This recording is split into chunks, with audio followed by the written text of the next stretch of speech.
చూస్తే బీజేపీ ఎమ్మెల్యేలు మాట్లాడుతున్నారు. వైసీపీ నుంచి ఒక్కళ్ళొక్కళ్ళే నెమ్మదిగా బీజేపీలో చేరబోతున్నారు. కొన్నాళ్ళలో వైసీపీ అదృశ్యం అయిపోతుంది. అంటే వాగులు ఎండాకాలంలో పూర్తిగా ఎండిపోయినప్పుడు గలగలపారే నది కూడా ఎండిపోయినట్టు అట్లా వైసీపీ పరిస్థితి తయారవుతుందని చాలా బలంగా మాట్లాడారు. అంతకుముందు ఇన్ఫ్యాక్ట్ రాజనారాయణ రెడ్డి గారు కూడా మాట్లాడారు. మరోపక్క డెవలప్మెంట్ ఏంటంటే ఎలాగోలాగా అయితే తెలుగుదేశం లేకపోతే జనసేనలోకి ఎంట్రీ ఇవ్వాలని చెప్పేసి విడుదల రజనీ గారు గట్టిగా ప్రయత్నాలు చేస్తున్నారు. మరి పవన్ కళ్యాణ్ గారిని కూడా నేరుగా సంప్రదించే ప్రయత్నాలు అయితే ఆవిడ మొదలెట్టారు. ఇన్సెసెంట్ ఎఫర్ట్స్ ఎక్కడా కూడా అలసిపోవట్లేదు ఆమె. అంటే ఎలాగైనా సరే ముందర అర్జెంటుగా పార్టీ మారి she wants to save her skin.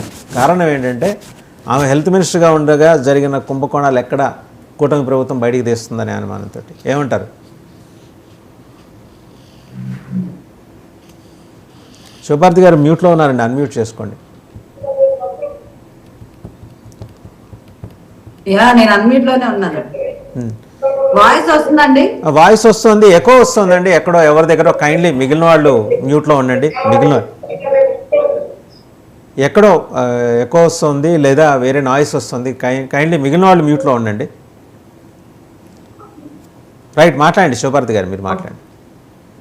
ముందుగా మీకు ప్యానెల్లో ఉన్న పెద్దలకి వీక్షకులకి గుడ్ మార్నింగ్ అండి. విడుదల రజనీ గారు ఆ స్కామ్లు బయటకు వస్తున్నాయి, ట్రై చేస్తున్నారు, ఇవన్నీ అపోహలనే నేను అనుకుంటున్నాను.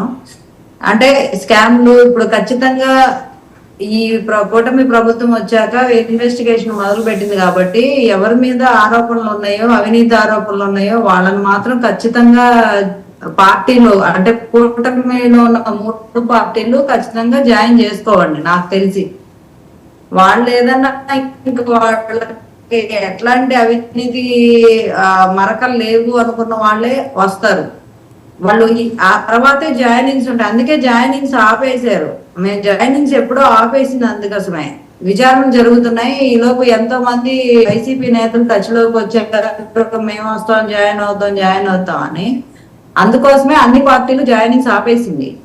ఇప్పుడు కొంతకాలం అది ఇన్వెస్టిగేషన్స్ చేశాక అన్ని డిపార్ట్మెంట్స్ మీద, ఇప్పుడు హెల్త్ సంబంధించి కూడా చాలా పాలసీల్లో అక్రమాలు జరిగాయని మనకి గతంలో వచ్చాయి. వాటిని ఇప్పుడు వీళ్ళు హ్యాండ్ ఓవర్ చేసుకున్నా కూడా గవర్నమెంట్ మారిన తర్వాత కూడా చాలా బయటకు వస్తున్నాయి. అంటే రికార్డులతో సహా తగలబెట్టేసిన పరిస్థితులు కూడా కనబడుతున్నాయి.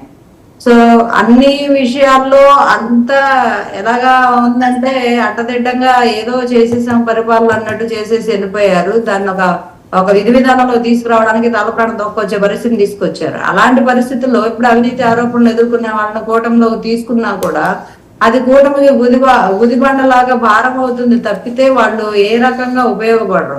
అండ్ వైసీపీ పార్టీలో అప్పుడు అప్పుడు వైసీపీలో జగన్మోహన్ రెడ్డి గారు అనుకోవాల్సిందే, ఆ పార్టీ నుంచి ఈ పార్టీ నుంచి వచ్చిన వాళ్ళందరికీ టవల్స్ వేసి బీఫామ్ ఇచ్చి గెలవంగానే ఓ వైసీపీ స్ట్రాంగ్ అనే ఫీలింగ్ లో ఆయన ఉన్నారు. అక్కడికి వచ్చిన లీడర్స్ ఎవరైనా సరే ఆ వేవ్ ఏదో వైసీపీ వస్తుంది ఈసారి అనే ఒక ఆలోచనతోటి వాళ్ళు పార్టీని జంపు కొట్టి వచ్చిన లీడర్లే గాని జీవితాంతం జగన్మోహన్ రెడ్డి గారి భావజాలంతో నడిచే వాళ్ళు ఎవరు లేరు. వైసీపీ సభ్యత్వాలు ఎన్నున్నాయో నాకైతే తెలియదు కానీ ఇప్పుడు ఏ పార్టీ అయినా గ్రౌండ్ స్థాయిలో కార్యకర్తలు, గ్రౌండ్ లెవెల్లో కార్యకర్తలతోటి స్ట్రాంగ్ గా ఉంటే నాయకులు వచ్చినా పోయినా బాధలేదు.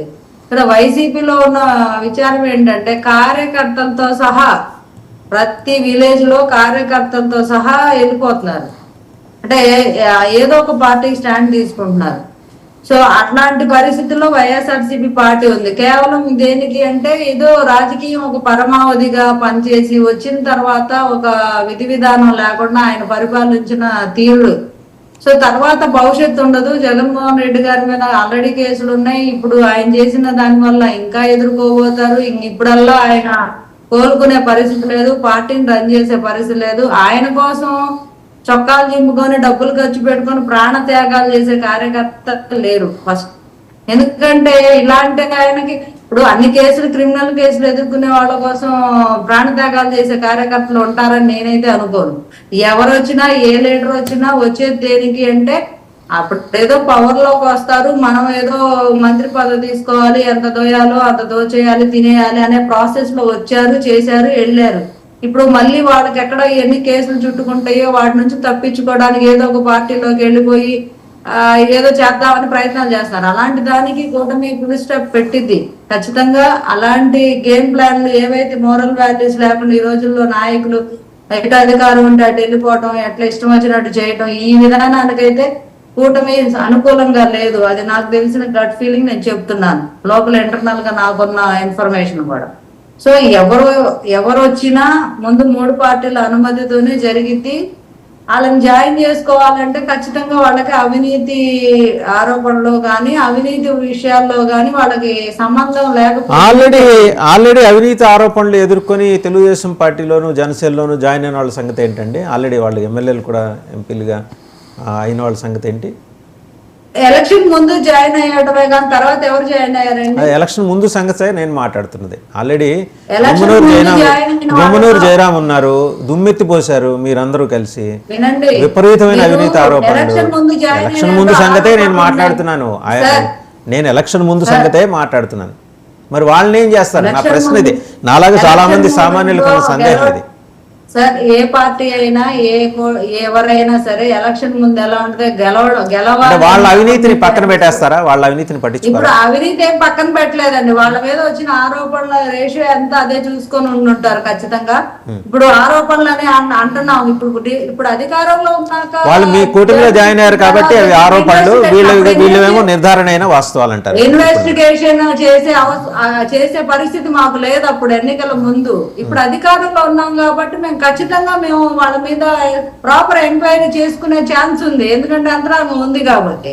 సో అందుకని ఇప్పుడు నా ప్రశ్న అదే, ఇప్పుడు చేస్తారా అని అడుగుతున్నా. వాళ్ళ పాత అవినీతి ఆరోపణల మీద ఇప్పుడు దర్యాప్తు జరుగుతుందా? ఖచ్చితంగా ఎవరున్నా అవినీతిలో ఉన్న వాళ్ళు పాతోళ్ళైనా కొత్తోళ్ళైనా లేదా మా కూటమిలో నాయకులైనా సరే ఎవరిని వదిలిపెట్టే ప్రసక్తి. నిజంగా మిమ్మల్ని అప్రిషియేట్ చేయాలి, ఎందుకంటే మీరు ఓపెన్ గా మాట్లాడారు ఈ విషయంలో. Really I do appreciate you. మళ్ళీ మీ దగ్గరకు వస్తా. సుజాత గారు వైసీపీ నాయకురాలు, వారు కూడా జాయిన్ అయ్యారు అధికార ప్రతినిధి. నమస్తే అండి సుజాత గారు. సో ఇదండి మొత్తానికి ఏంటంటే, మొన్న ఆదినారాయణ రెడ్డి గారు, నిన్న విష్ణుకుమార్ రాజు గారు ఒక్కటొక్కటిగా మొత్తం మీ భాగవతాలన్నీ, వైసీపీ నాయకుల భాగవతాలన్నీ బయటపెట్టేసి వాళ్ళందరూ భయపడిపోయి మా దగ్గర వచ్చి జాయిన్ అవ్వాలని చూస్తున్నారు.